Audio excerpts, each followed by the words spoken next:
Thank you, Mr. Vice President. On April 15, 2011, after the second Iraqi deadly attack against Camp Ashraf refugees, the High Commissioner for Human Rights requested an inquiry commission to be set up, but to no avail.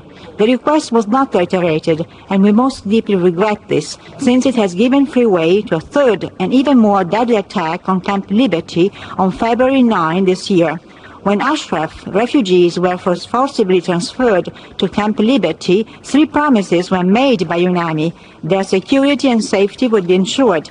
Minimum living conditions will be promptly provided for in their new location. Third countries would be found that would accept all UNHCR registered refugees. None of these promises have been kept.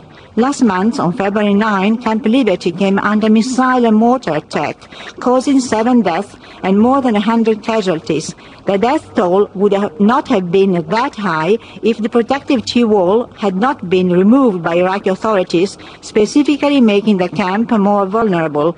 Just as an example, a 51-year-old Liberty resident, Hamid Rabi, suffered several shrapnel injuries to his stomach, spinal cord, and vertebra. He is in a coma, and his conditions are deemed desperate by physicians. Heeding the urgent appeal by the UNHCR on March 1st, and I quote, "The UNHCR renews its deep concern about the safety and security of all the residents of Camp Liberty in light of new threats. In point of fact, the group that performed the mortar attack has announced its intention to conduct similar actions in the near future. We urgently urge this Human Rights Council to ensure immediate return of all the asylum seekers to Camp Ashraf, already equipped with shelters, protective vests and helmets in order to guarantee their safety and protection while they are waiting to leave Iraq. To request a thorough investigation into UNAMI and Mr. Martin Kobler's conduct. I thank you, Mr. Chairman. Thank you, Mr. President.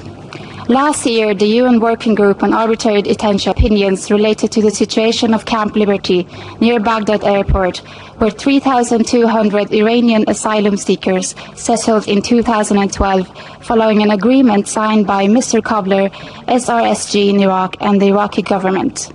In reality, according to the Working Group on Arbitrary Detention, Camp Liberty is like a prison. The asylum seekers are forbidden from leaving the camp or meeting their legal or political representatives. They are monitored around the clock by armed guards who perform random inspections. The asylum seekers are also deprived from their economic rights, such as taking employment or buying and selling goods and services. In the one and a half years since Camp Liberty was created by UNAMI, 7 asylum seekers have been transferred to third countries, while 9 asylum seekers have been killed by mortar attacks and lack of medical care. Temporary transit locations are supposed to house asylum seekers for weeks, not months or years. Camp Liberty is obviously not a temporary transit location, and the UN should not classify it as such.